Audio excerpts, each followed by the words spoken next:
Hello everybody and welcome back to a brand new Elder Scrolls Online video with me, Sherman. Today, guys, I bring you another guide. In this guide, I will be explaining gear, skills, and a few other things that might open up some doors, some understanding of the game a little bit more. Now, somebody asked me the other day, why would they allow a new player to enter the game or to be able to join the game and then go right into doing dungeons and trials at any level? Well, first off, I'm going to show proof of this. So here we are. We're on brand new, just logged in. And if you guys are wondering what this is right here, this allows me to do stuff on PTS, like make a max level character, make a low level type character with some gear and stuff, or to make a brand new character. So we're going to make a brand new character.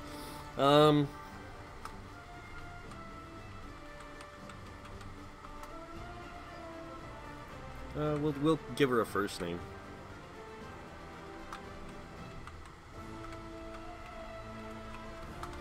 We'll call her Elnora Silverleaf, and she's just a character name I just came up with randomly, and it doesn't look like it's going to allow this, which is weird.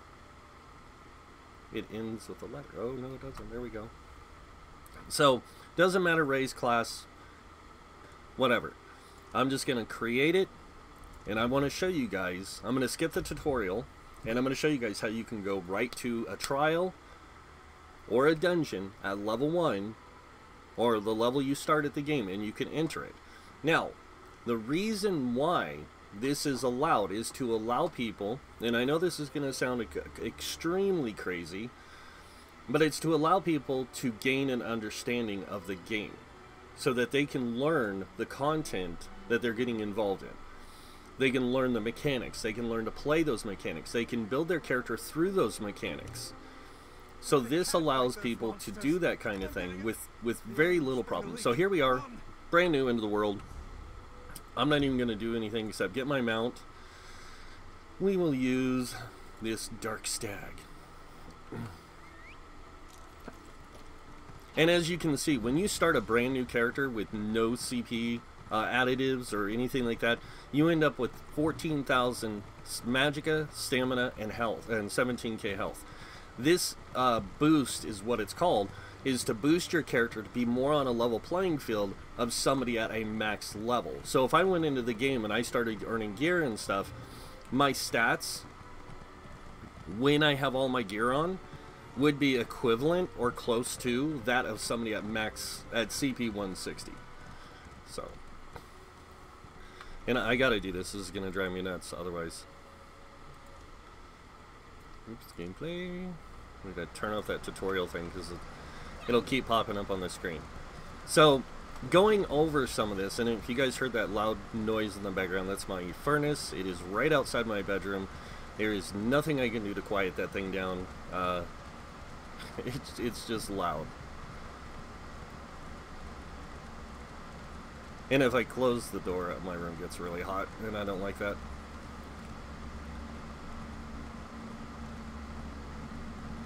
So, we're going to head right to the trial. We're going right to Cloud Rest. This is the newest trial added to the game. Now, if you didn't know, all content in the game is not scaled to your player. Your character is boosted to be the equivalent, stat-wise, of somebody at that level. And even your weapon and spell damage is boosted a little bit. Just very minorly, actually. I think it's like 100 and something, or 200 and something points. So, it's not much. But your main stats are boosted, and that's because if you come across anything that you can use, you can equip it and automatically use it. Now, I have no skills equipped. You have to understand that. I have no gear equipped. I mean, very basic. Still wearing the level 1 stuff. I could put on this stuff, like open this and throw this on. Oops. Throw this on and throw this on. This way, you know, I can say, hey, I've got a character with some gear, I guess. It's nothing fantastic. As you can see, my stamina went up a little bit. My magicka didn't go up. My health's still the same.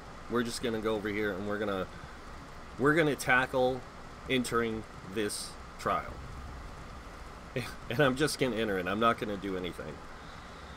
I just want to show you guys what I mean by what the game allows. Like, the game allows us to enter these as basically training.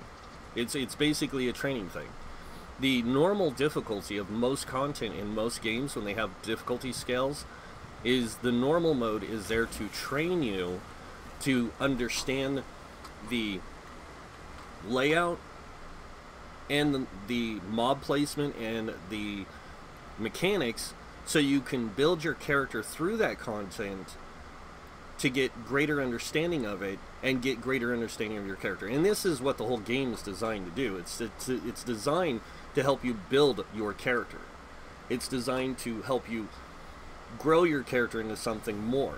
Now, when people talk about in-game, they're not talking about normal play content. A lot of times they're talking about veteran or hardened mode content, and even that isn't really considered in-game.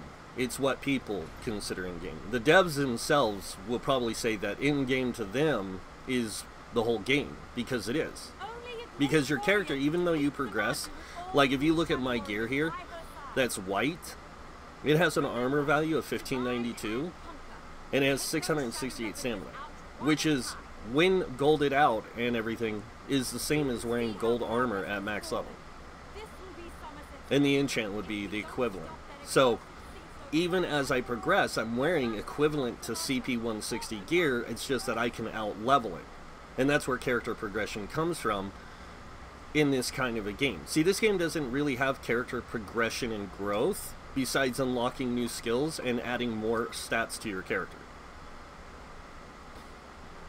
And unlocking, you know, skills. And then eventually your CP, which adds growth to your character. So here we are. I'm in the trial. As you guys can see, it's normal mode. It's not veteran. It is normal mode. And I'm level 3. So I can enter this trial. As long as you can walk to it, you can enter it. Now, if I open up the Dungeon Finder, I can't even click on this, because I'm not high enough level to use the Dungeon Finder. The Dungeon Finder has restrictions on it, but the rest of the game doesn't. And it seems kind of odd, doesn't it? Why would they allow me to enter a trial at level 3? One, it's so I can play with my friends regardless of what level I am. It allows me to join them and play with them no matter what. Does it mean I'm ineffective for the content? Apparently not. If I can enter it, I'm not ineffective. I'm just not built for it. I'm not built to the maximum power that's required for it. Now, we're going to leave this character where she is. We're going to back out, and I'm going to make another character, and we're going to talk a little bit about gear and skills. So here we go, logging out. It's going to take me 9 seconds, so bear with me. And I'm sorry these videos are so long, guys, but in order to do this, I don't use editing software to cut anything out. I just let myself do my videos with that. And the reason I don't is because I want you to see everything I'm doing. I'm not here to hide anything. I'm not here to show you something and then say, oh, you can't do that. I want to show you everything that's allowed. So here we are. We're going to do the same thing. We're just going to go with a female. And we're going to call her...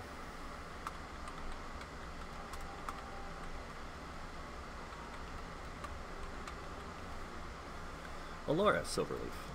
Now, hopefully the name's not taken.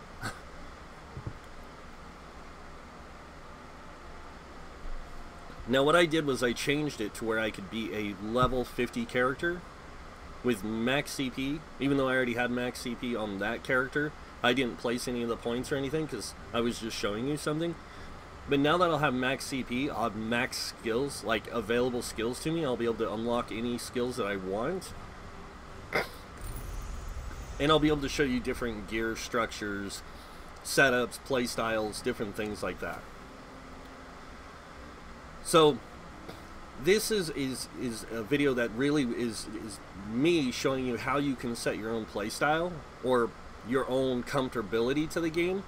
And I also will explain why we get so many skill points why we get the ability to morph skills, how many skills we actually obtain, because there is a lot.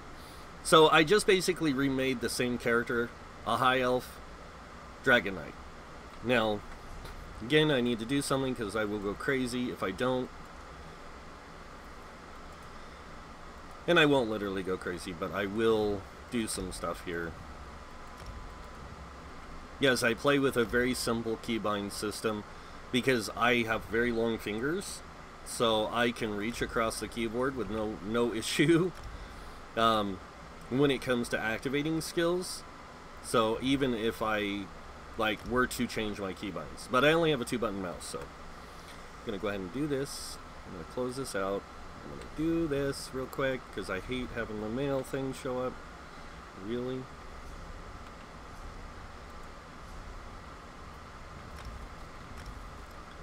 Alright, so now that that's out of the way, here we are, max level CP character. Look at my stats.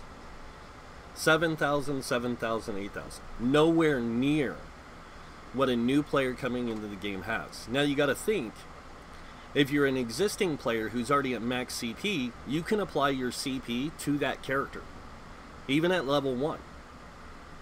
So I can build my character from the beginning and already have their CP laid out how I want it as I progress it. So, like I said, we're going to go over skills. And I do want to discuss the skill advisor. Is the skill advisor a good tool? Yes. For new players, it is a great tool because it helps guide them in understanding the game. That's exactly what it does. It helps you, it guides you to understand what skills do, what skills are available to you, what you can use, what's going to be good for you. And I say good, I don't mean best. So, yeah, skill advisor, a great system. Not perfect, but it's a great system. So I'm going to go ahead and turn it off because I know all this stuff.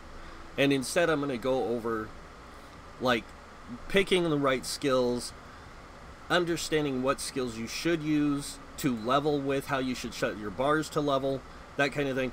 And as you progress, this is what I always do. I always take the first skill in every tree. Now this is just a start. And then I always take a weapon skill. So let's say we have that two-handed sword. So I will take the two-handed sword skill. Well, let's say I want to learn destruction staff. I will do this as well. And this is how I'll level my character, with just those skills on there. Now, if there is a skill line I want to level faster from my class skills, what I'll do is once I get the ultimate unlocked, I will learn it as well for the skill line I want to progress faster.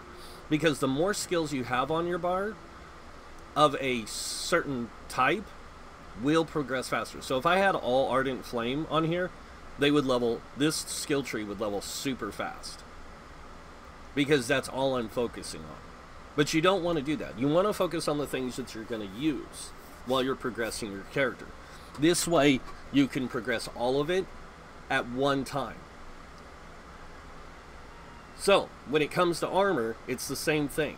The more armor types you wear, the faster it levels. So if I wanted this character to be a heavy armor character, I would put him in 5 heavy, but still wear 1 medium, 1 light. So I could progress those skill lines as well. But as I'm progressing my character, usually while I'm leveling, I don't care what my armor types I'm wearing. So I might wear 2 of each and 1 of the main one I'm wearing. So I'll wear like 2 light, 3 medium, 2 heavy, because you can wear 7 pieces. So that way I can level my armor skills, my character skills, skill lines and everything as fast as I can. Now when it comes to guild skills, like the Dark Brotherhood, Fighters Guild, Mages Guild, Sigil Order, Thieves Guild, and Undaunted, you can only level these off of quests or things that pertain to them. So when it comes to Undaunted, you can use the Undaunted quests to level the skill lines, or you can go do the dungeons and do the main stories of the dungeons. And those will give you experience, and they will level your Undaunted. You can also do trials, and that will level your Undaunted. So you can level your Undaunted off of dungeons and trials, or off of the quests from it. Fighter's Guild, you have to do the main story, and then you have to do dolmens, or kill undead, or werewolves, or vampire, or undead, werewolves, vampires, or the Daedra, in order to level it. Now, Mage's Guild, again, you got to find lore books. There's a quest to get started, and there's quests for it that'll level it, but it's better to find the lore books. It's a lot faster. Psijic Order is just a quest. It's a straight out quest line. Once you complete the quest line, you'll be at max rank in Psijic Order. Thieves Guild, doing thieves related stuff, thievery, looting, like selling items back to the fences in the thieves' dens. Those will help you level your Thieves Guild. Dark Brotherhood is from doing assassination missions and stuff. It's mainly doing Dark Brotherhood stuff. And then when it comes to world skills like Ledgerman, you can level this off of picking locks. That's how you level this. And it takes a long time to max this out. Soul Magic levels off of the main Harborage storyline. It is the only way you can level Soul Magic. Werewolf and Vampire level based on how many skills you have on your bar and how often you use it. So it can take a while. Now when it comes to weapon skills, it's just like your class skills. Any weapon skills you have equipped, level based on that. How many skills you have on your bar total. Now when I unlock my second bar, what I'll do is I'll focus on one bar for one story, swap bars and focus on the other bar for the next story. Even if it's a bow dual wield, I'll use a bow for a whole mission or a whole story part, because that way I can level it with the experience I get from the quests. Now when it comes to Alliance War skills, you can only level this by doing Cyrodiil, PvP, and Battlegrounds. It levels faster from Battlegrounds than it does Cyrodiil, but Cyrodiil is a little bit more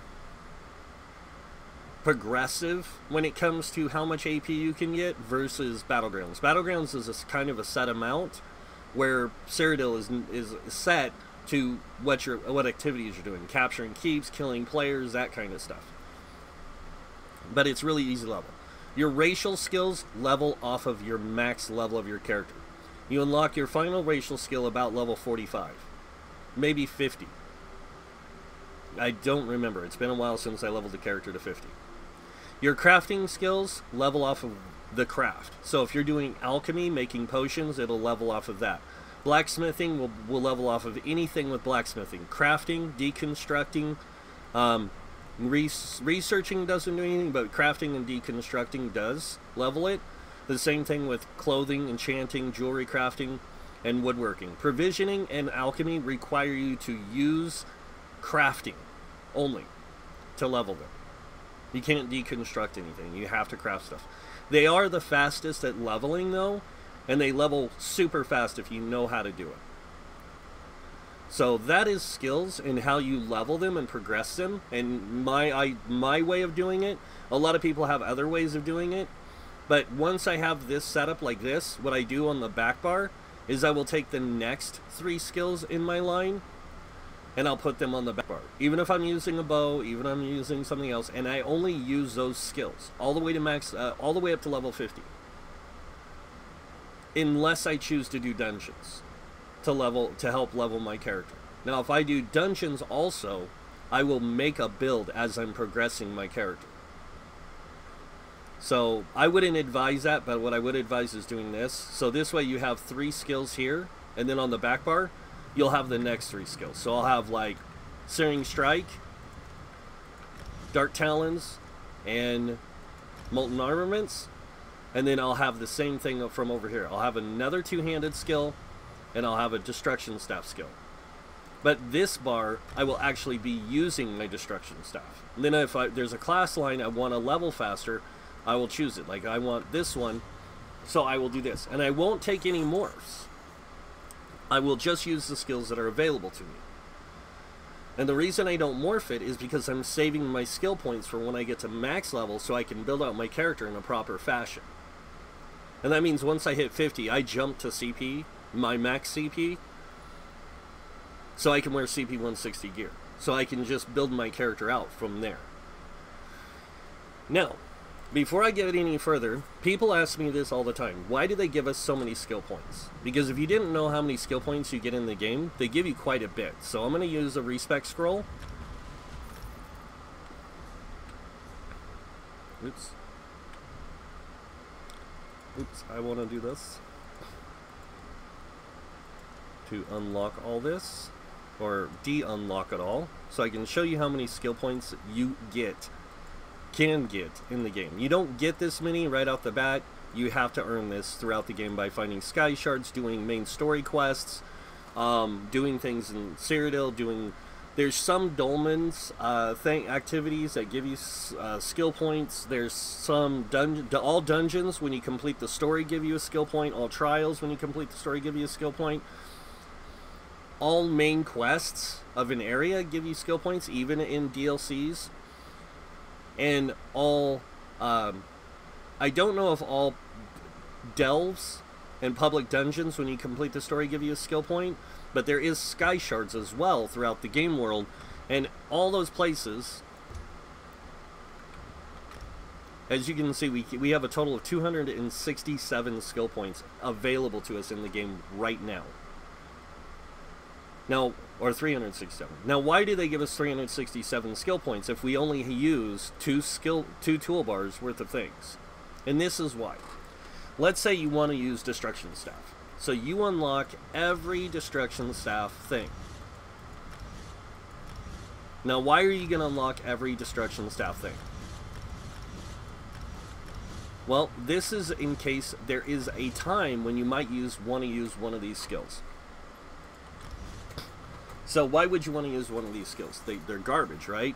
I mean, nobody uses Force Shock, but they do use this. A lot of people will use Crushing Shock, or they use Force Pulse. So you have your options here in which skills you want to morph the main skill, Force Shock, into.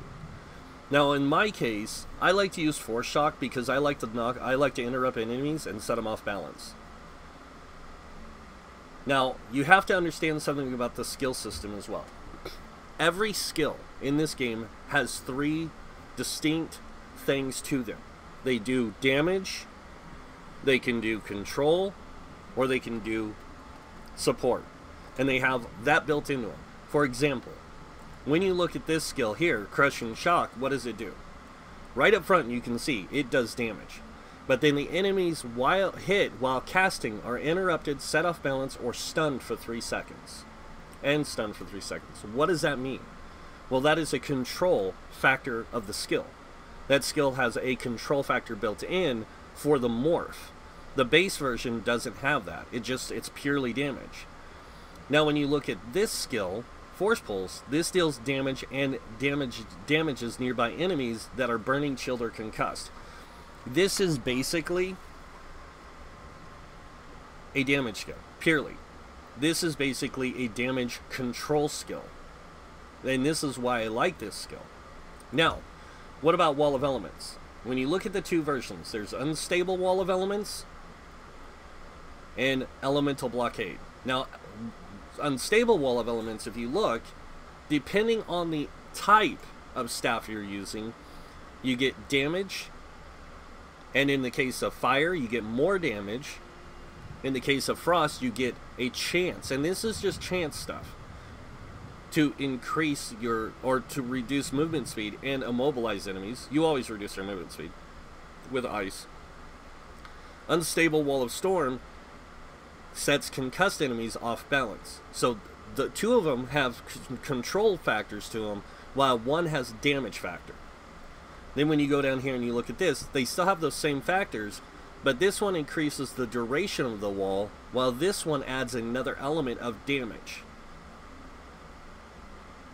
So they still have the factors of those control points or damage points, but they also have this one has extra damage on top of it, while this one has extra damage over time. So you have to look at your skills, and you have to know what you're wanting to use. Now when it comes to something like Destructive Touch, for example, again, 3 different stabs with 3 different effects. So this one, just the base, Flame Touch knocks enemies back. That's a control factor. Frost Touch immobilizes enemies, control. Shock Touch stuns the enemy, control. So it does damage and control right out the door. But then when you look over here, this one, each element gains additional effects. So Flame Clinch knocks the enemy back and deals additional damage over time, or Destructive Clinch. The Frost Clinch immobilizes the enemy for longer, and Shock Clinch stuns the enemies and deals damage to other nearby enemies. So Flame Clinch does additional damage. Frost Clinch adds more control. And Shock Clinch deals damage to nearby enemies. Now, it's not just in this weapon either that has that. Has the damage control support. Every weapon does. Even Restoration Staves. But Restoration Staves are designed for support only. So most of their skills do no damage, they only offer support. Then when you look at the bow has a lot of damage and control built into it. Dual wield, damage and control. Some support for the person when you use things that heal you. When you look at Sword and Shield, it's damage, control, support. When you look at two-handed, damage, control, support. When you look at class skills, damage, control, support. They all have those factors built into them. And this is why a lot of people don't like games like this, is because they limit your skills to 6, but those skills offer a lot of advantages. Now, they have reduced the advantages of the control factor because combat is so fast-paced in this game that if you have 8 seconds of debilitating effects on you, you're going to die. But if you have 4 seconds of debilitating effects, there's less chance of you dying right out the door. So that's why they did this adjustment recently on control factor. Now, if you look at support skills come in a lot of different things. Banner, the Dragon Knight Standard. This banner is a damage skill with support and control. All in it. And that's crazy. And then when you look at the morphs, it gives you even more crazier effects. So it's like, ultimates are really powerful. But they have their limits. And just like with anything, you have your limits. And that's what you have to understand about each skill in the game.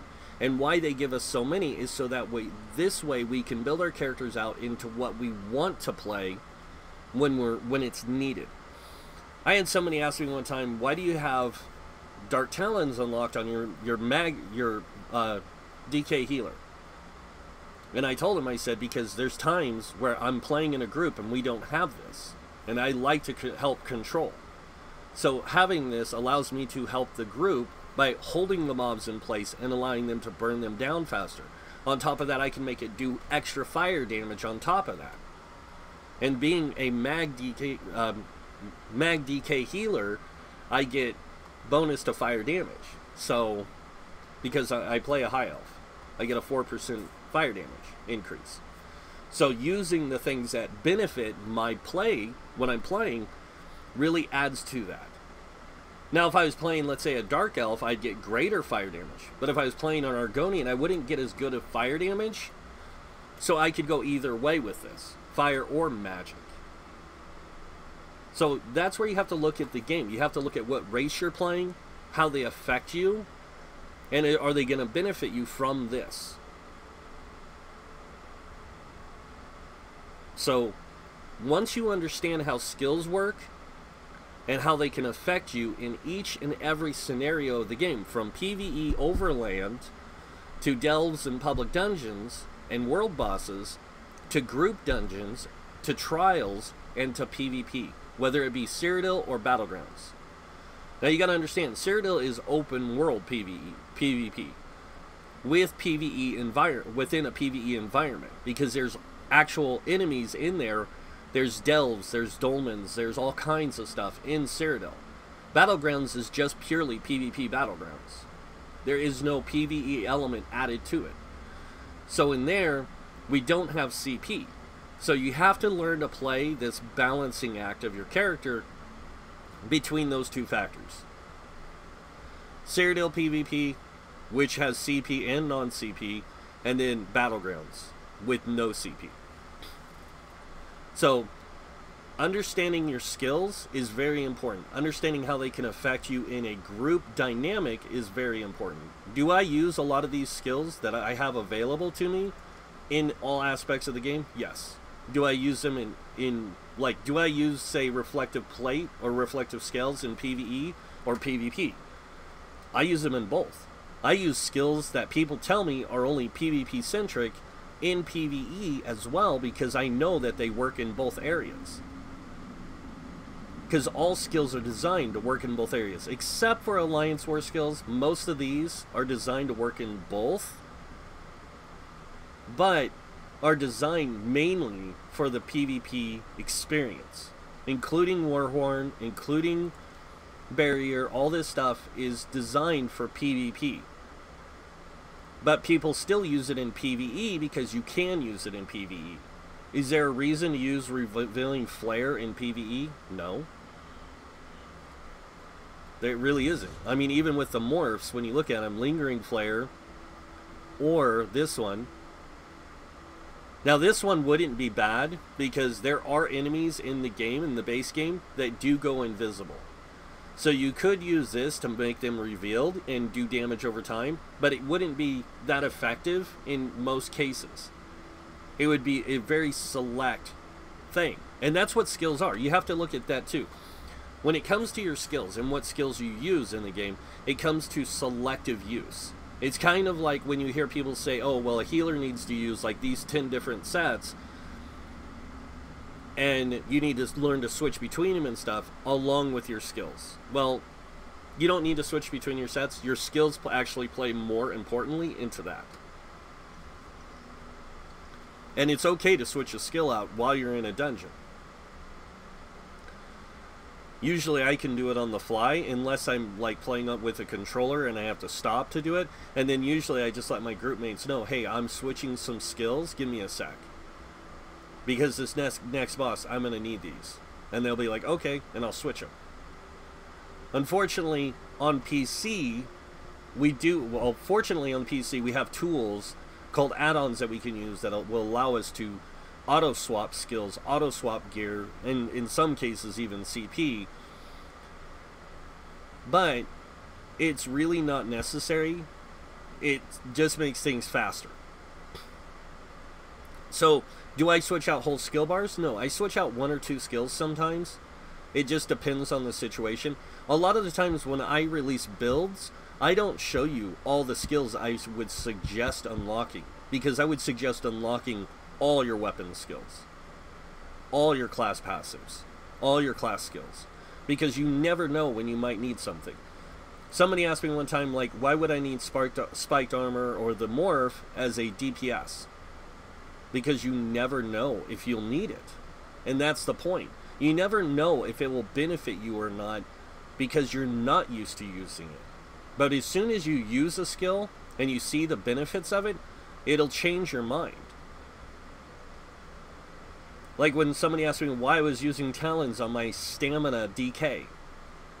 And I told them, do you want these mobs all over the place, or would you like me to hold them still for you? And they're like, well, we can just all stand in one spot. I said, oh, so the boss's AoE can wipe us out? No, I want to get the ads away from the boss, hold them together, you burn them down, and I'll keep my focus on the boss, or the tank keep the focus on the boss. It's a lot easier that way than all of us like being all compacted into a small tight group, and the healers having to burn through resources to keep us alive because of all the damage we're taking. See, there's an old saying: work hard, or work smarter, not harder. Now what that means is always be smarter in the activity you're doing than working harder. Now I hate to say this, because this is true, but it's also not true to some degree. It depends on the player's experience with the game, their knowledge of the game. But playing the meta is harder work for most people than it is just playing the game. Especially when it comes to dungeons and trials. When you play a dungeon or a trial and you have to set up all this stuff for the raid group, and you've got all your people set up for the meta stuff and everything, that takes a long time to do. For the whole group to do that. but it doesn't take long to put together some builds and go do the content. That's easy. Especially if you know the mechanics and you know the trial layout and dynamics and all that stuff. That's easy. The hard part is putting together a good organized group. And that is a problem with all MMOs, not just this one. Alright, so going back in here again, because I'm going to just go ahead and reset the skills, because I'm not going to be talking about skills much anymore. Again, just so you guys are wondering, yes, I am on PTS. This is what PTS allows me to do. It allows me to refund all my stuff, do all this stuff, because I have like 500 or 5,500 crowns, and everything's at 1 crown. It just makes everything easier to explain and show people things, so you guys can see for yourselves. I knew I was missing one. Alright. X clear all. E to confirm. There we go. So all my skills are gone. Now we're going to talk a little bit about gear. And combinations of gear. And why they have overland gear, crafted gear, and dungeon gear, and trial gear. Now, most gear you get in the game is going to be either crafted or overland. You're going to find more of that than you will dungeon gear and trial gear. And that's because you're going to be spending more time doing dungeon or overland content, like delves, public dungeons, world bosses, treasure chests, farming, you know, quests, and all these things are going to give you items based on the sets that drop in each zone. Now, each zone has its categorical sets, and I'll show you guys what I mean by that, because I'm going to go in here. I'm going to go to my wonderful friends over at ESO Sets, which thank you, Alcast and Wooler, for this. This is an amazing website for sets. And you can look here by content. So if I go in here and I say I want overland sets only, and I go through here, you'll see, like, this set here drops in East March, this drops in Becknith, Balfoyan, the Bleak Rock Isles, all that, and it's the trainee set. Everyone can get this. And the trainee set's not bad. It's a good set to start with. And then if you just go on down, you can see all these sets drop in the overland. And a lot of them are really pretty decent. They're not too bad. Like Mother's Sorrow and Necroprince is a good combination for a Sork. Especially if you're playing a pet Sork. Order a Diagna with Plague Doctors is a good way to start off tanking in combination. Depending on your class. And then, like, Queen's Elegance. I like to use this on a healer, to be honest, because you get a lot of magicka, and then it increases your light and heavy attacks of your damage by 20%. This way, you don't have to stack a lot of spell damage on your character. You can just use this, and you can play through most of the content with this set. And something, I like using Queen's Elegance usually with, like, Withered Hand, or I'll use it with you know, Shulks or something, or I might even use Silks of the Sun with it. It depends on what I'm playing, and if I'm trying to level my character faster. So these are just sets. Like I said, these are base overland sets. Then, if you go on up here again, and you click on by content, and you look at craftable sets, there's a lot of craftable sets as well. Now, craftable sets can be made in any type of armor type. So light, medium, and heavy. Most of those sets that we were looking at from Overland drop in only light, medium, and heavy. But they will drop jewelry and weapons as well. And the way you get the jewelry and weapons is most of the game has dolmens in the main Overland of the world. And dolmens will drop jewelry. Treasure chests will drop jewelry. And some boss encounters drop name jewelry items. But most of the time you get it from those things. Then when you go to places like DLCs where there is no world bosses or dolmens or abyssal geysers like there is in Somerset, all the jewelry will drop mostly from treasure chests. Now, overland mobs have a very small percentage chance of dropping items for the zone, but you have ways of getting the zone items everywhere. When it comes to crafting, now this is a little bit more of a tedious process because some crafting requires you to have certain traits unlocked, and you have to unlock those traits. Like this one, Armor Master. You have to have 9 traits, which is the maximum traits you can learn in the game for armor, weapons, jewelry, you name it. And you have to have all 9 unlocked in order to craft this. That means you have to have it in 5 pieces. So whether it be your jewelry, your weapons, your armor, whatever you craft this set in, you have to have 9 traits unlocked in those things. And the traits unlock individually. So what I mean by that is, when you go to a crafting station and you say you want to research an item, there will be 9 traits you have to research for each item. Whether it be rings, necklaces, light boots, light gauntlets, light belts, you have to learn 9 traits in each of those. It takes a very long time, and on average it takes anywhere from 6 months to a year, depending on the player, to research all 9 traits for each item.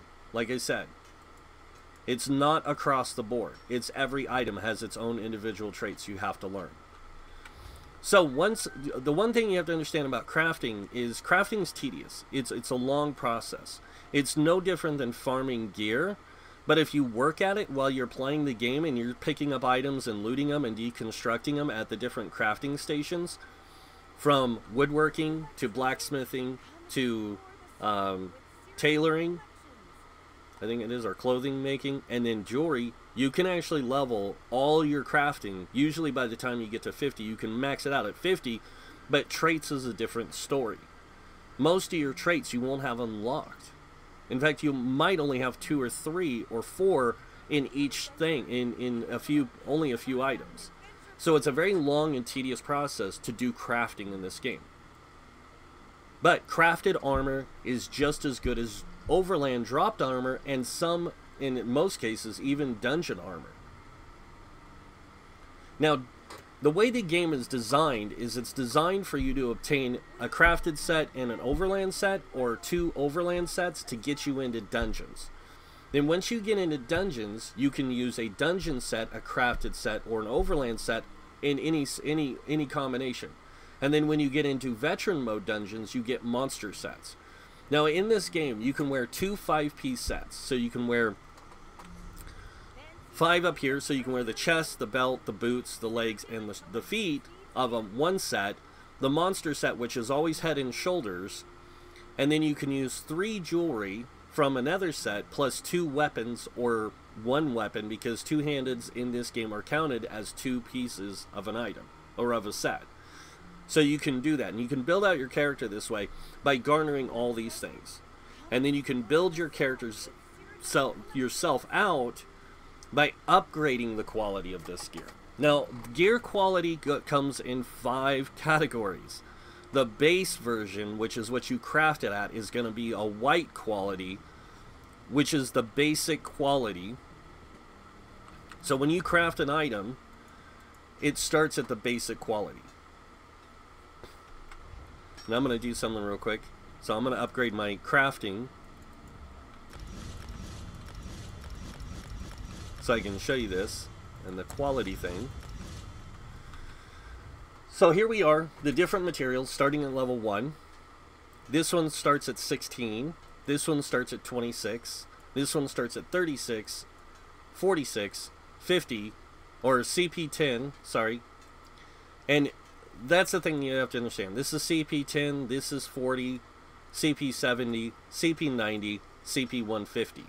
Now, these down here allow you to adjust the difference. So if I go down back to iron, I can go from 1 all the way up to 14. If I go over here, I can go from what it was to 24. This one goes up to 26. This goes to 36, 46, CP10, CP40, and these actually go up in CP as well.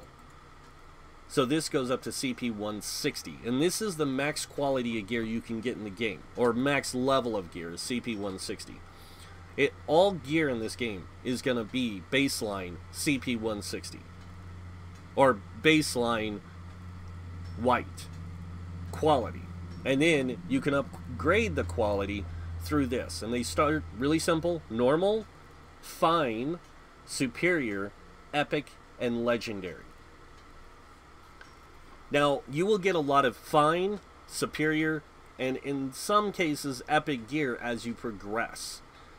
And if you break down this stuff, this will give you the resources to make this later on. Legendary gear material you can only get from breaking down resources from resource nodes, and it's very few and far between. Now, the other way you can get this legendary material is playing trials only in hard mode. That means you have to play it on the hardest difficulty to get gold stuff to drop. And in most cases, it's very few and far between you will get gold gear, like armor or weapons. You do get, armor, but you will get a lot of gold weapons, and you will get a lot of gold jewelry from it. So that's where the best place to farm resources for gold quality, but the rest of the game is great for farming resources for the rest of this here. Now, the resources you get in the game, you have to harvest from nodes throughout the world, and you can make these nodes visible in here with the thing called Keen Eye. And this, if I turn this all the way up, I can see ore resources in the game world. They will glow. So it'll allow me to go out and farm them, do that kind of thing. Now, crafting skills are not necessarily something you need to unlock, but it is something that's good to have. At least on one character. Alright, so now that we've explained crafting gear, and some of the different gear sets, I want to go back through how you obtain gear. So you can obtain gear from different things, like you said. In Overland, the gear that drops in it, you can get any gear pieces from any mob in the game, in that zone, including the world bosses, including the delves, public dungeons. But you're more likely to get set items from treasure chests, and it depends on their quality. Like, you get better quality treasure the higher the rank of the treasure chest. Now, treasure chests, just like gear, has quality to it, or has difficulty to it based on the type of chest. So you have like normal chests, you have, or basic chests, you have a intermediate chest, advanced chests, and master chests. Master chests, advanced chests guarantee a set item. Intermediate and basic do not. But if you do have the passive in the CP under the green tree, the lever, you can get not the lever, under the shadow, you can get treasure hunter. This increases the quality of items you find in treasure chest. It also increases your chance of finding those items in those lower quality chests. So you can find in intermediate set items, zone set items, every once in a while. Not every chest, every once in a while. So this is one way you can farm out sets. Now, treasure chests in zones can have any item from the zone. Weapons, armor, it doesn't matter. Delve bosses drops the boots and belts. World bosses drops the helm and shoulders and chest, I think it is, and a weapon. Public dungeon bosses drop the other stuff. The leggings, I think the leggings, the shoulders, and maybe the helm as well, along with weapons in public dungeons. So you've got these different places you have to play in order to get those items. Now, the other place you can get the items is from guild traders. These are merchants in the game, and they're usually symboled by, or have a symbol like this over them in each town. Each major city in the game has a guild trader. So here in Murkmire, it's this area here. If I go to say Morrowind, and I go here, you'll see there's a guild trader here, and there's also guild traders on this little area over here called, if I can get it to show up, it's not going to show up now, up there. In the Telvanni area, there's this one. So every area, or Sage of Tomorrow, every town in every zone that pretty much is like this will have guild traders in it. So you can go to these guild traders and purchase these items. Now, those guild traders don't all carry the same items because they're individually ran by guilds. So there's a good website you can use to find sets also, and it's called the ESO Global Trading House, or what we call TTC. And you can use this. And you can look up items on all three systems, Xbox, PlayStation, and PC. These are a little bit slower at updating, but you can go into the PC and you can just put in here what you're looking for. So let's say I want to get the Queen's Elegance.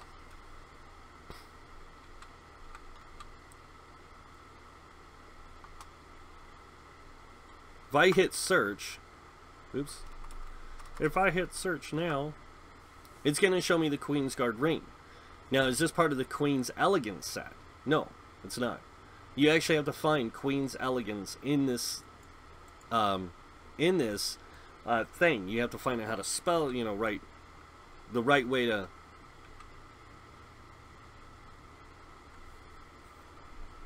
The right way to spell it, and that's all I needed to do. And I will go back, and I will just do this. Really? I don't want the hat. I just want to search for this. So here we go. Now I can look up the elegant stuff, and this is the actual elegant gear, and I can find out where it drops. Now if you see this elegant lining, I don't want that. I just want the elegant armor and stuff. I can also go back here and search for it in the main thing. I can do an advanced search, and I can put in the same thing, elegant, and then put in what type of item I'm looking for, all that stuff. Really great website. I will have the links in the description below for what I've shown you so far. And then you can also use the ESO wiki for the sets. But it's usually a little bit further behind than what the ESO sets website is. So now that we understand where to get gear, where do we get it in dungeons? Well, each boss in a dungeon can drop anything, because they can also drop named items, named weapons, named jewelry, things like that. But it's always the end boss that drops weapons and jewelry. So in a dungeon, you can get any of the items from the bosses and from the enemies, but they only drop specific things all the way till the end boss. At the end boss will always drop either a jewelry item or a weapon, along with maybe another set item. So you can do that. Also, treasure chests in there can drop any of the set items, depending on the quality of the chest. Trials are the same way. They're all pretty much the same way. Now, when it comes to delves, you have to understand that delves are single-player dungeons, and usually only have like one boss.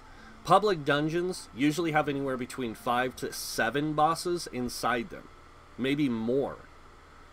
And those bosses each have a chance, and it's only the named bosses, not the quest bosses, the named bosses of the dungeon that drop it. And if you look in your achievements right here, and I go to, say, Morrowind, and I pick exploration, or is it general? I think it's exploration.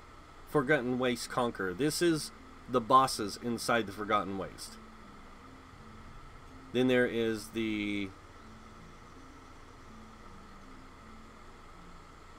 trying to find it, this one, which is the Conquer, which is the bosses inside of this public dungeon. Like I said, most of them have 5 to 6. This one has 5. This one has 5. But if you go into something like, say, I think it's Rothgar, so Orsinium,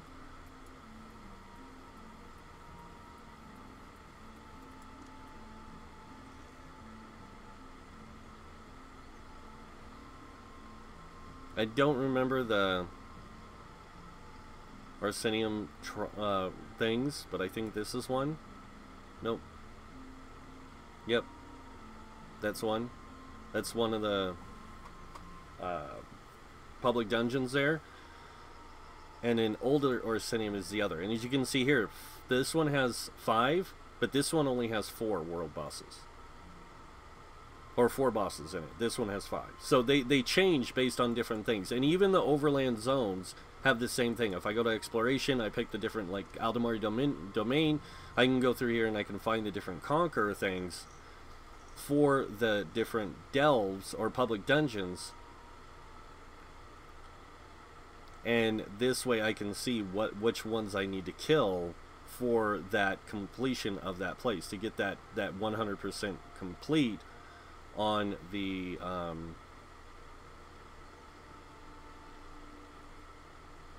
different areas of this.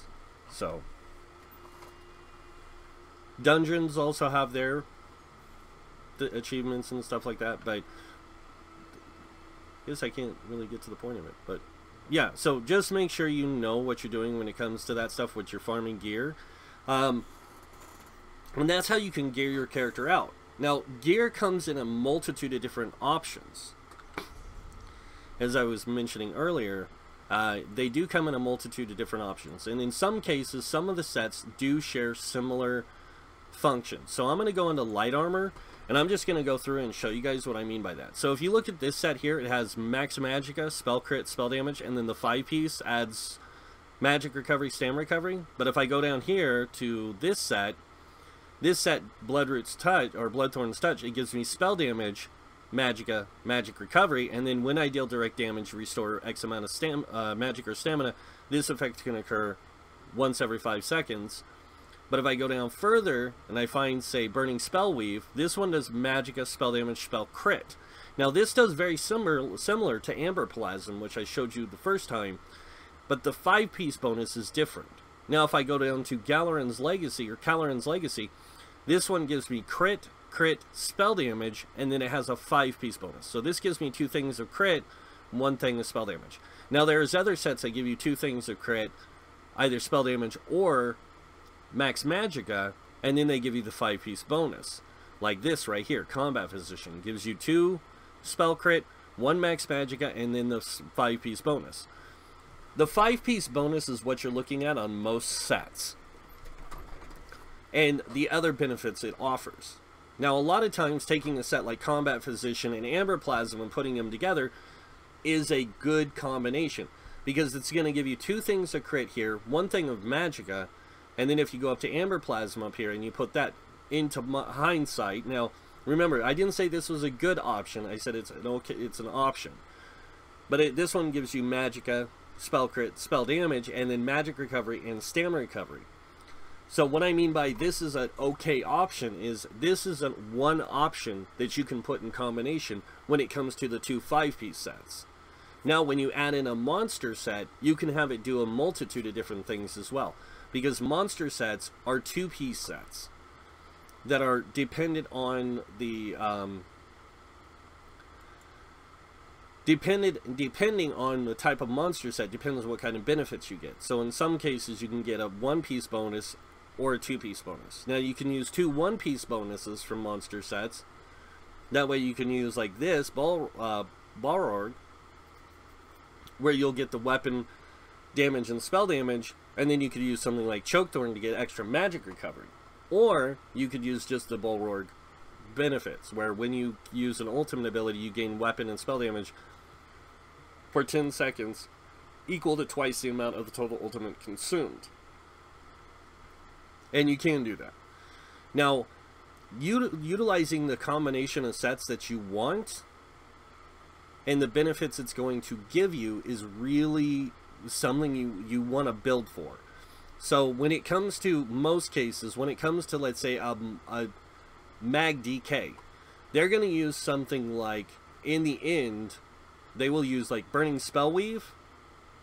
So if you look at what Burning Spell Weave does, it does max magicka, spell damage, spell crit, and then when you deal damage with a flame damage ability, you have a 15% chance to apply burning status effect to the enemy and increase your spell damage by 525 for 8 seconds. This can occur once every 12 seconds. So you're going to get 525 extra spell damage for 8 seconds, and then 4 seconds later, then you can recast it again, or have it reapply again if you get the 15% chance. So each monster set, each class set, or each set of armor does different things. And there are some sets that are dedicated to different types of spellcasters. For example, if you go down here to the Flame Blossom set, I know a lot of people are going to say, not really. It really is dedicated towards the idea of a fire damage person, because it gives them more fire damage. Now this would work great on a DK. So like this set here, honestly, with what I just showed you, and then say a monster set like Zons or something else, those 3 in combination would allow you to go into trials, not only in normal mode, but also in veteran mode, and you'd be able to build your character through the veteran mode content of the trial to gain a greater understanding of it, so you could get more of a better set maybe, or something else. Now, one of the combinations I personally have tested and really like and wouldn't mind getting myself for a mag DK is, there's a light armor trial set called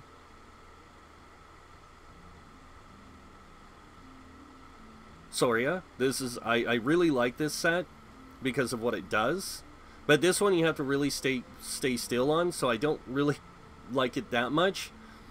But I do like the Wise Mage set. And now I know a lot of people are going to say, why do you like this? Because this one gives me spell crit, spell damage, and then enemies you damage with fully charged heavy attacks are afflicted with minor vulnerability for 10 seconds, increasing their damage taken by 8%. So I really like this on my character. Now, a lot of times healers, like a healer, will run this set, which is the same thing. It just has an additional bonus to it. It has spell crit, minor slayer, and then spell damage, spell crit, and then another 5-piece bonus. Your fully charged heavy attacks deal an additional 871 damage. Enemies you damage with fully charged heavy attacks are afflicted with minor vulnerability for 10 seconds, increasing their damage taken by 8%. So this is one I would use instead of the one I just took out, but I want to show you why I like this set. So I'm going to use the gauntlets, the belt, the leggings, the boots, and the chest for this. And the reason I'm doing that is, if you look, I get this bonus all the time. I get this benefit all the time. Now, the other set I'm going to grab is, I'm going to grab Burning Spellweave.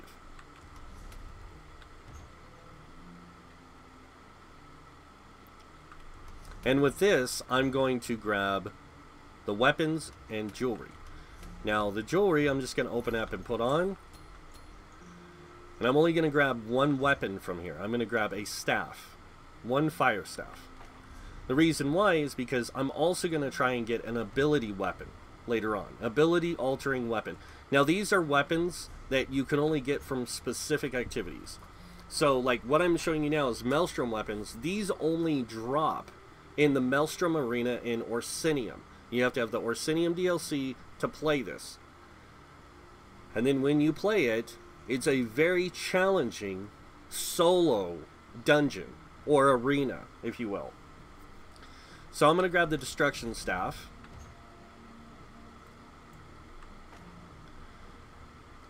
Now I've got my Destruction Staff, Maelstrom back bar. I've got my Burning Spellweave on the front bar. Now, I haven't done anything. I haven't done my CP. I haven't done all my skills and racials and all that stuff. I'm just showing you, like, what the one I prefer. So, I'm going to grab my monster sets. Now, there's a lot of sets I can use from here. But Grothdar... trying to remember the other one. Dama House, Maw the Infernal, Vulcan Scoria, and Zons are all really good sets to go with this. The one I'm actually going to use is Vulcan Scoria because I love this thing. It's super OP. No offense to those who think it isn't, but I'm going to grab the heavy and I'm going to grab the medium shoulder.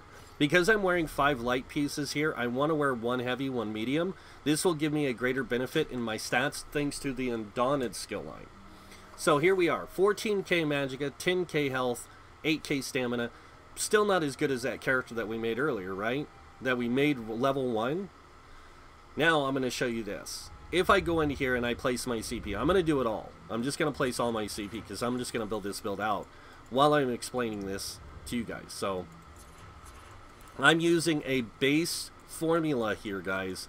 There is a lot of different categories for different changes you might want to make depending on the situation or what content you're playing in. So this isn't always the wisest option.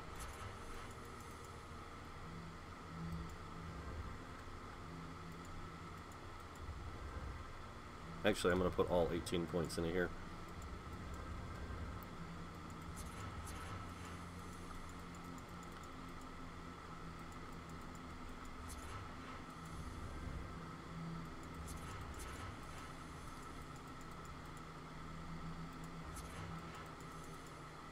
Some people, and everyone has their own placement of points, what they like to do and what they don't like to do. This is just what I like to do, because I like to keep all my stuff at an equal value.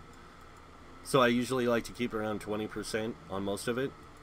But if I do go over like this, where I go over by 1 point or something, I'll take this down to like 6, so I get like 4 points that I can put into something else. If I go over here and put 4 points into this, I don't get as much out of it, so I'm going to take 2 out of here, and I'm going to put it into there. So this goes to 25, I just put 2 into there. I'm good, I'm fine, I'm not stressing. And then over here, I'm going to take this up to 66. Oops. And I'm going to crank this up to 66.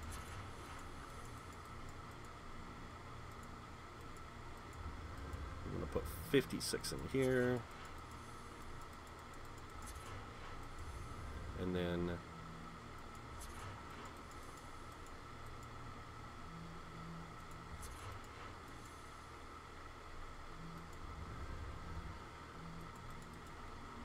alright, so here we go. We got that set up. Now I'm going to show you my character.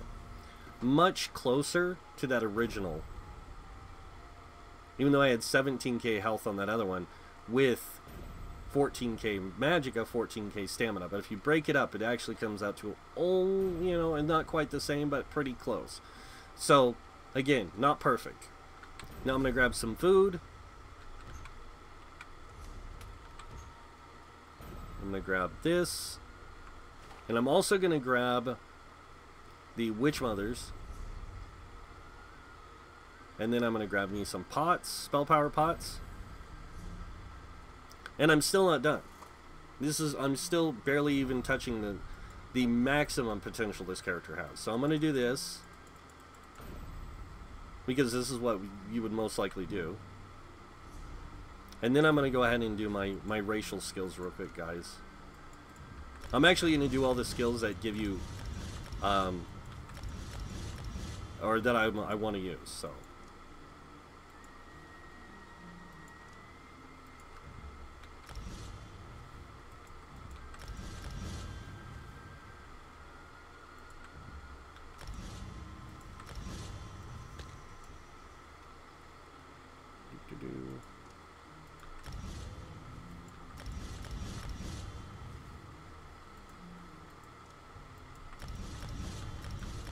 And I'm sorry I'm not talking, I'm trying to concentrate on this stuff.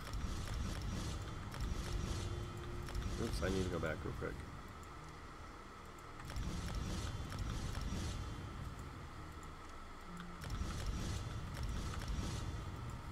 Now remember, all these points you see me putting into these specific ones, and I'm skipping others, is because I'm only getting benefits from those. I'm not getting benefits from all these other things here in the armor trees. I can only learn so much of them because I'm wearing a 5-1-1 setup.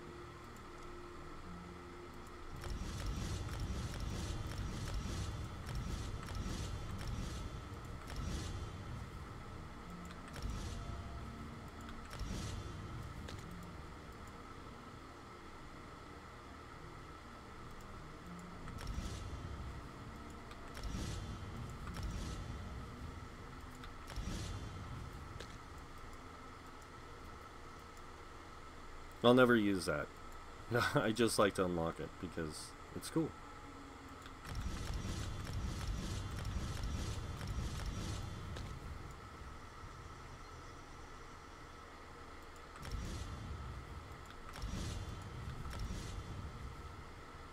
Now, a lot of people like using Flame Lash, the off-balancing. I prefer Molten Whip because I like to get that 101 extra spell damage out of it. Burning Embers, and then Standard of Might. So I know the class pretty well, almost inside and out. I'm not going to say I'm the greatest DK in the world, but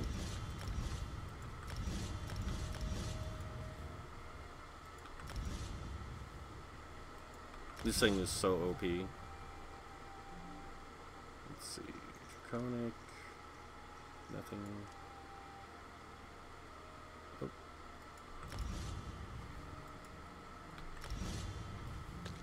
I like to keep this somewhere around here.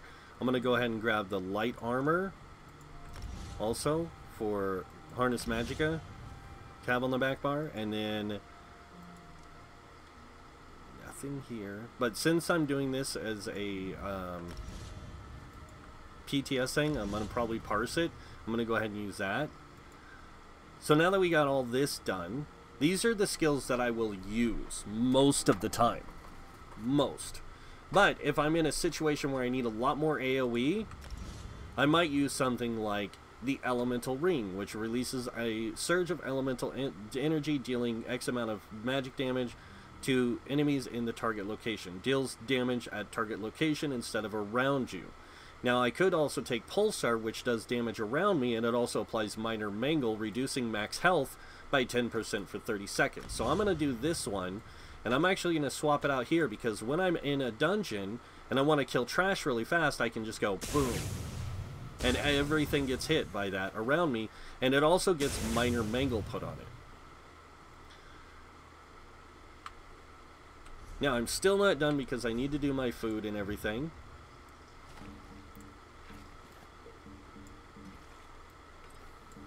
So here we are with our food. We're at 19k health, 37k magicka, but we need to also do our gear enchants and everything to get it more well-rounded, we'll say.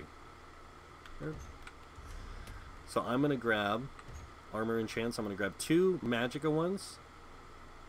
Actually, I'm only going to grab 1 because I actually find this to be better on my magicka DPS. So take 3 prismatics and put them in the bigger pieces. I do end up with 20k health, 37k magicka with that. But then if I switch over to Witch Mothers because I want more magic recovery, I go to 18k health, 35k magicka. I'm still in a really good place here. I'm not perfect, but I'm in a really good place. So now what I'm going to do is I'm actually going to go do my jewelry enchants. I'm going to change those out for 1, 2, 3 of these. Now, DKs have really bad magicka resource management. And it's because a lot of their skills cost a lot of magicka. So if you look right here, that's 2,000 something, 2,000 something, 1,000 something. And then when you add in the back bar stuff, like that's 4,000. This is 2,000. Then you got your shield for 4,000. They burn through magicka faster than any other class in the game for some reason. But they also have some of the most potent damage in the game. Here we go. Gonna do this. Now we're gonna transport. I'm gonna transport to my home where I have all my parsing stations and everything. And I'm just gonna show you. This is one option, guys. This isn't. You don't have to play this way. This is one out of many variables. Because I just chose the set that I really like to. I really like to use the Wise Mage on this particular setup, because if I'm fighting something and my healer's not using this set or the Infallible Mage set, then I have to, somebody else has to have the set. So it works really good on DK because you want to boost your damage up as much as possible. As much as possible. So I'm going to go over here, I'm going to finish filling out my character with all the upgrades and everything. And then we'll go through the rest of it. So, alright, let me do this. And I need to change the traits on the weapons and 1 piece of jewelry.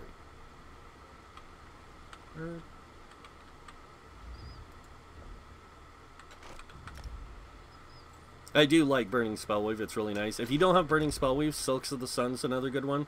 If you don't have Silks of the Sun, get Scathing Mage with Silks of the Sun. It's another good combination. Or use Mother's Sorrow. So there is quite a few ways you can set this up. This is just, like I said, it's one of many. Now you can also use Julianus instead of this one. That's really good too. It's going to give you more spell damage. But I like this set because you apply that minor vulnerability, which reduces or increases the amount of damage that not only you do, but increases the damage just the enemy takes from everybody by 8%.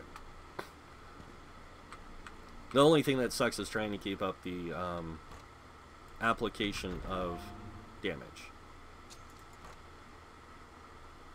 Oops, already infused.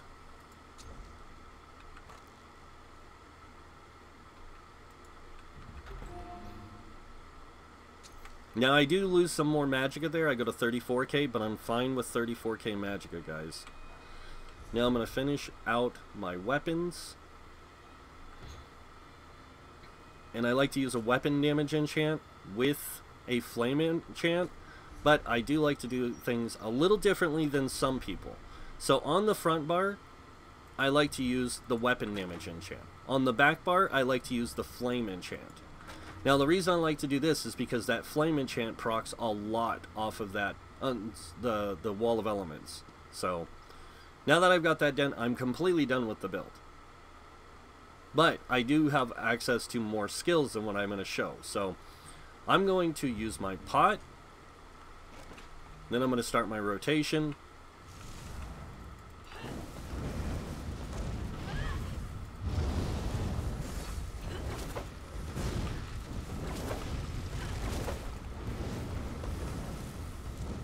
Oops, I did that wrong. 2, 3.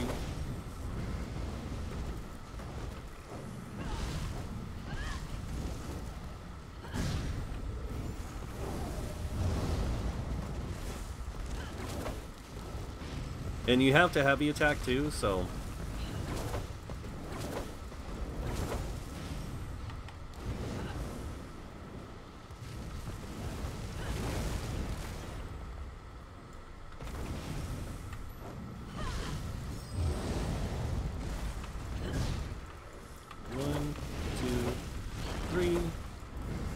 Now, my rotation's not good because I'm not like everyone else. I do not know why my resource management is so bad on this right now. So... But it's probably because I don't have, like I said, I don't have a good rotation kind of thing. But that's fine. I'm not worried about it. I'm just showing you what I mean by, like, watching, seeing the build and all that stuff, so...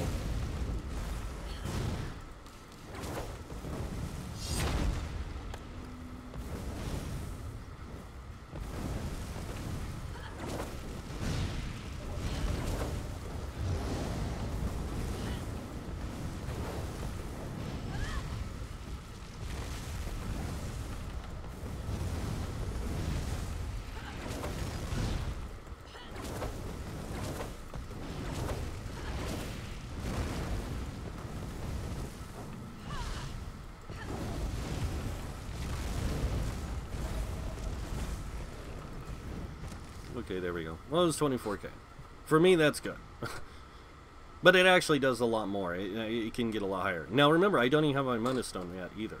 So, this is what it looks like without my Mana Stone. So, this is my max magic, 34,000. 3710 spell damage with a 50% spell crit, 72% critical damage, 11,806 penetration. And then when you look at all these different things down here, my Blockade of Fire was doing pretty decent damage. My Molten Whip was hitting for insane damage. Eruption was hitting for a lot of damage, and so was my light attacks. And so, yeah, I was doing pretty good. And I kept it up pretty well on that. So now, I'm going to go ahead and pick a spell thing. I'm actually going to go get spell damage. Because I have enough in penetration right now. 11k is more than enough. I could get it closer to 18, but...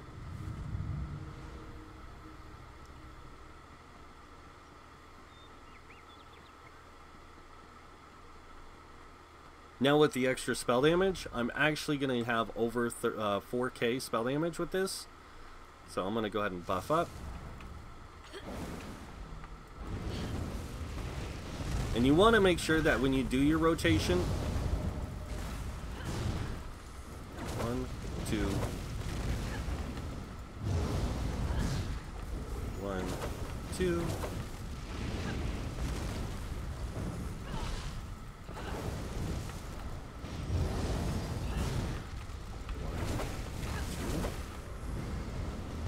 Oh, dang it. Heavy attack, because I want to get that minor vulnerability on them. And you can tell when they have it, they turn purple like that.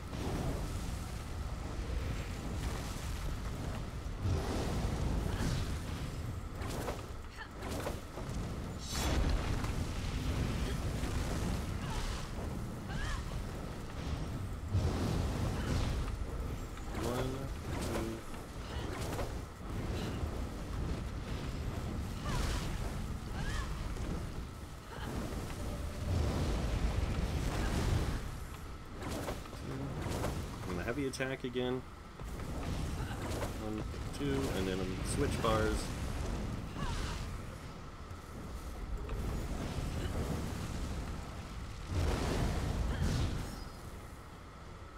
Again.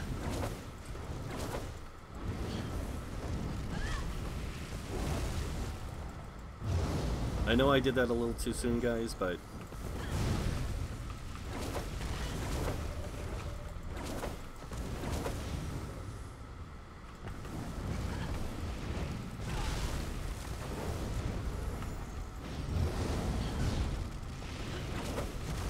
there we go. So that time I did 27k DPS over my last one, which was 24k. So I gained 3k DPS just by upgrading my spell damage to 4,102. And then if you look at all my stuff, everything was pretty much right on point there with the same amount of types of damage and everything. But learning first, you have to learn to do a rotation, and you have to be able to manage that rotation. But you also have to remember, in a dungeon setting, you're going to be doing a lot of this, a lot of this, a lot of this, to avoid getting hit or hurt. So that's the other reason why I like using the tri-stats on the big pieces, is it gives me more stamina to play with. It doesn't give me quite as much magic as I'd like with using the food I'm using, but when I do use the food like this, I go up to 20k and I have that 35k health. I lose my resource management, my magic recovery a lot more, so I have to focus more on potions. That's one of the reasons why I like Witch Mother's Brew, and when I do this, I still end up with 18k health, so if I have a Warden with me with minor toughness, I will have 20k health. So, but yeah, I just wanted to show you guys this stuff so you guys know, like, okay, I can do this and I can really do some things. Now you got to remember, the combination of your skills, your gear, your enchants, your traits, your Mundus Stone all play into the full build, but that does not make up for the group dynamic. And group dynamics is very, very important, but I will not be covering that in this video. Group dynamics will be covered in the next video, which will be coming out tomorrow. I wanted to make this video a little bit shorter than the last ones, but I did want to show you guys this. Now, I will admit, I'm not good with rotations, and that's because I have really bad fine motor skills, because I have tremors and I shake all the time. So it can be really challenging for me to do a good rotation without making a lot of mistakes. Also, I have a very hyperactive brain, so it's like it throws me off a lot too. And that's why a lot of times I do things in one straight motion instead of doing editing and all that stuff, because my brain can't do that. It's too stupid or too smart for its own good, kind of thing. But yeah, that's just some of the things I wanted you guys to see, so you guys could understand a little bit more about the game and its dynamics and stuff like that. But again, going through the whole process, when you start a new character, you will start out in either Somerset, Morrowind, depending on which chapters you own, or you will start in one of the starting faction areas like Stros Mackay, Canarthes Roost, or this one right here called Bleak Rock Isle. So you have one of 3 areas your character could start unless you own a chapter. Now, if you own a chapter, depending on which chapter you own, whether it be Morrowind or Somerset, you will start in one of those 2 areas. If you have both of them, you will start in Somerset. If you have the base game and both you know, all that stuff, you will always start in the next chapter DLC location. Or chapter location. So all characters you make, if once you buy Somerset, will be made or start in Somerset. So the gear that drops in Somerset is kind of good. It's okay. It's not great. There is some decent stuff there that you can use to get started, to get you into other content. And then once you get into that other content, you can use the other sets you find to help you to start doing dungeons. And normal dungeons in the base game, which is this area here, and it is the dungeons that you will get unlocked in your dungeon finder first. So in specific dungeons, Fungal Grotto 1, Spindle Clutch, and Banished Cells will be the first dungeons you unlock. Darkshade Caverns, Elden Hollow, and Wayrest Sewers will be the next ones. These ones here will open after that, the second tier, and then it'll move on down the line. And it just kind of grows out until you unlock Vaults of Madness at 50. If you own any DLCs, they will automatically be open to you in the Dungeon Finder once you hit level 10. So all these things are capable to be done in normal at level 10. Or even before that if you want to start early. Now the Fungal Grotto, Spindle Clutch, and Banished Cells 1, all the Path 1 dungeons, are really easy to play through. The Path 2 dungeons are a little bit more complicated. And when it comes to City of Ash 1 is a cakewalk compared to City of Ash 2. And that's because City of Ash 2 is very, very long. A lot of these dungeons become more difficult when you move into Veteran, but only by a small degree. DLC dungeons jump drastically in difficulty from normal to Veteran. The same thing goes with Trials. The base game Trials are going to be in Craglorn. There's 3 base game Trials. There's Hellrust Citadel, Ethereum Archive, and Sanctum Ophidium. These are the base game trials. These ones you get for free. To get the Maw of Lorcage, which is the next trial they added to the game, you have to own the Thieves Guild. To get the next trial they added to the game, which is Halls of Fabrication, you have to own Morrowind. To get the next trial, which is in Clockwork City, which is the Asylum Sanctorium, you have to own Clockwork City. After that, the next thing they added was Black Rose Prison, which is a 4-man arena. Now, Orsinium has an arena called Maelstrom Arena. Craglorn has an arena called Dragonstar Arena. Dragonstar, Maelstrom, the Trial in Clockwork City, and Black Rose Prison all have weapon ability sets in them. Now, the ones from the Clockwork City and from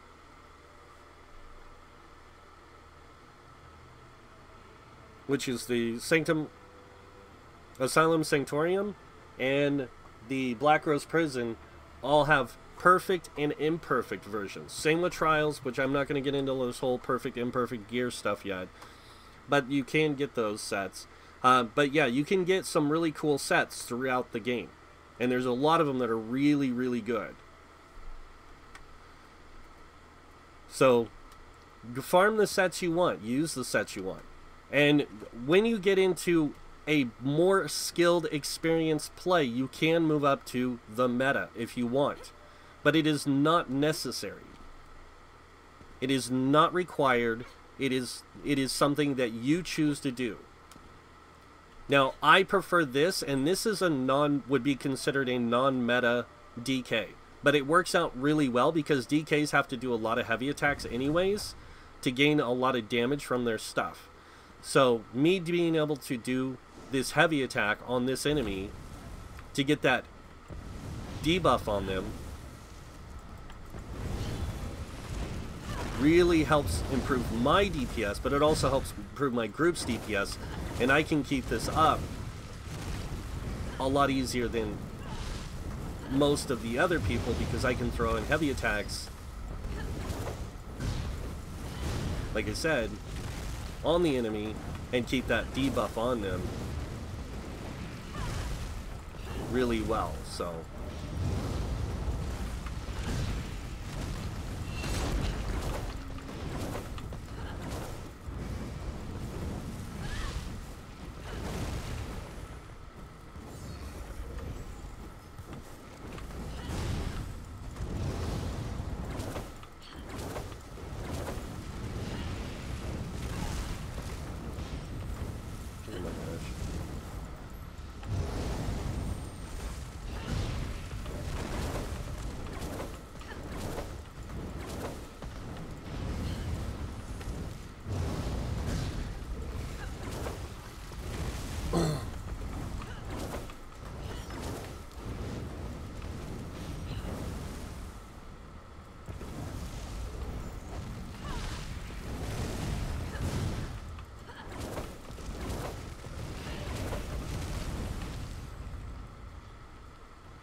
Not the greatest, like I said, rotational thing, but my point is that everything's, a lot of things are more viable than people make you believe, or want you to believe. And that's the thing that you have to understand, is there is a lot more variety in this game when it comes to build diversity and build allowance. That's great.